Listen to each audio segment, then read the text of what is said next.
Guidorzi, é indiscutível ser motivo de orgulho nacional termos uma posição invejável no assunto biocombustíveis, onde o etanol talvez seja o grande destaque. Porém, apesar de já estarmos prestes a completar 50 anos de pró-álcool, esse combustível ainda enfrenta resistências por parte dos consumidores, conforme podemos ver na matéria da Autodata que mencionamos. Ao mesmo tempo, essa discussão ganhou uma outra dimensão com a chegada cada vez mais maciça dos veículos eletrificados, conforme vimos na matéria da Quatro Rodas. Dito isso, como responder à questão levantada pela nossa audiência? Qual a melhor relação custo-benefício por quilômetro rodado, etanol ou elétrico? Vale reforçar que não vamos discutir questões de emissão e nem custo de manutenção, mas apenas o gasto com abastecimento, ou no caso dos eletrificados, com recarga. Ótima pergunta, Bacelar. Eu gosto dela porque eu nasci um pouco depois do pró-álcool, na década de 80, e nasci em Ribeirão Preto, que é um dos grandes centros da cana-de-açúcar no Brasil. Então eu pude conviver na minha infância, juventude, esses capítulos do etanol no país. E aí quando eu estava me preparando para o nosso papo de hoje, me deparei com uma notícia na Folha, de alguns meses atrás, até para complementar a sua introdução, de que 76% da frota brasileira é composta por carros flex. Só que desses 76%, só 30% dos flex são abastecidos com etanol. Ou seja, por mais que o pró-álcool tenha essa história de 50 anos, o etanol ainda é um combustível que tem espaço no mercado, ele tem espaço para adoção, ele tem um potencial de crescimento no Brasil, né? E aí, linkando com a sua pergunta de custo-benefício, eficiência, eu quis fazer uma comparação não só do etanol com o elétrico, mas também do etanol com o eletrificado, que são os carros híbridos e híbridos plug-in. Por quê? Porque são produtos que têm ganhado espaço muito grande na casa do consumidor, né? Os consumidores estão comprando muito carro híbrido plug-in. Então é importante trazer esse tipo de informação para que eles possam ter uma gama maior de dados para tomar uma decisão mais eficiente, uma decisão mais consciente para a necessidade deles. Então, eu vou começar aqui com essa tabela comparando a autonomia de um carro etanol e de um carro eletrificado. Então, eu quis pegar carros da mesma categoria, da categoria CSUV, tá? E todos esses dados são dados de internet que eu peguei no Inmetro, peguei em dados sobre o valor médio do combustível no mês de julho, então são dados abertos a público, não tem nada mirabolante aqui, tá?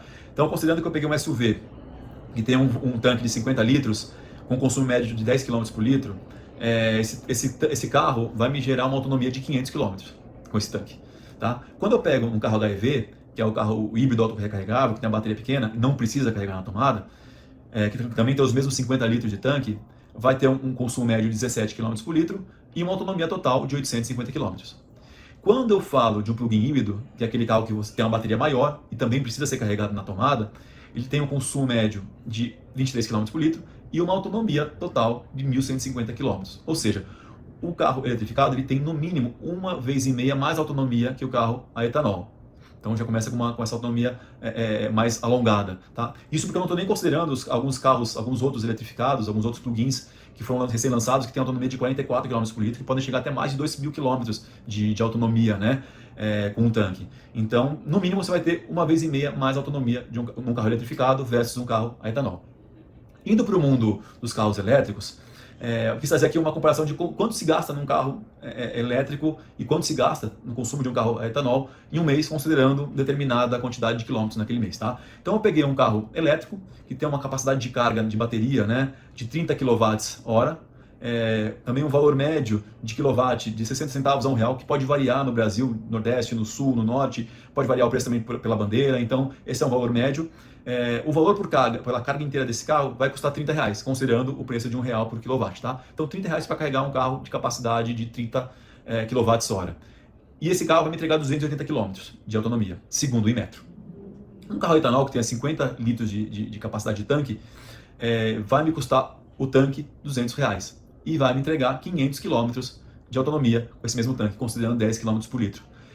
Então, se eu pego um carro uma pessoa que ande 500 km por mês, num carro a etanol ela vai gastar R$200 e num carro elétrico ela vai gastar R$60. Vai precisar de uma carga para carregar esses 200, para atingir esses 500 km de autonomia. Ou seja, R$60 é um pouco mais de um quarto do valor do custo do tanque do carro a etanol. Ou seja, você anda a mesma distância com um pouco mais de um quarto do preço para abastecer um carro a etanol. E se a gente for pensar um ano, né? Poxa, Luiz, quanto é que eu gastaria para abastecer um carro elétrico e um carro etanol durante um ano? E aí, aqui eu montei dois cenários, se você gasta 500 km no mês com o seu carro ou se você gasta 1.500 km no mês, tá? De novo, tudo dados de média, tá? Pode ser que gaste um pouco mais, um pouco menos, vai variar da forma que você conduz o seu produto. Então eu peguei o mesmo carro elétrico da tabela anterior e o mesmo carro etanol da tabela anterior. Então, se eu rodo 500 km no meu carro elétrico, eu vou em um mês gastar R$60. Em um ano eu vou gastar R$720. Se eu pego um carro etanol que rode 500 km no mês, eu vou em um mês gastar R$200, mas em um ano eu vou gastar R$2.400. Quando eu vou para 1.500 km, eu pego um carro elétrico, eu vou gastar R$180 no mês para rodar esses 1.500 km, e em um ano eu vou gastar R$2.100 para abastecer, para carregar meu carro. Indo para um produto a etanol, os mesmos 1.500 km por mês, eu vou gastar R$600 por mês de combustível, mas em um ano, R$7.200. Ou seja, o carro a etanol está me dando um custo quase 3 vezes maior do que o carro, para você carregar um veículo elétrico ao longo de um ano. Mas, poxa, Luiz, você está usando um produto elétrico de uma bateria de capacidade de carga de 30 kW. E tem carros que têm uma capacidade maior? Tem sim. Se eu pegasse um carro de uma capacidade maior de 60 kW, que é o dobro disso, eu ia gastar por mês para rodar os 500 km R$120, e em um ano eu ia gastar por volta de R$1.500. Ou se eu fosse rodar os mesmos 1.500 km, eu ia gastar num carro elétrico R$360 por mês e ia gastar num ano R$2.200. Ainda assim, ia ser menos da metade, ou a metade do que eu gasto num produto a etanol em um ano. Ou seja, o produto elétrico ainda vai te dar uma economia de no mínimo 50%, ou por volta disso, de custo de abastecimento, tá? E a parte mais interessante disso é que você ainda recarrega ele durante a noite. Quando você está dormindo, você carrega o seu carro, ou durante o seu trabalho você recarrega o seu carro, você não precisa parar no posto de combustível.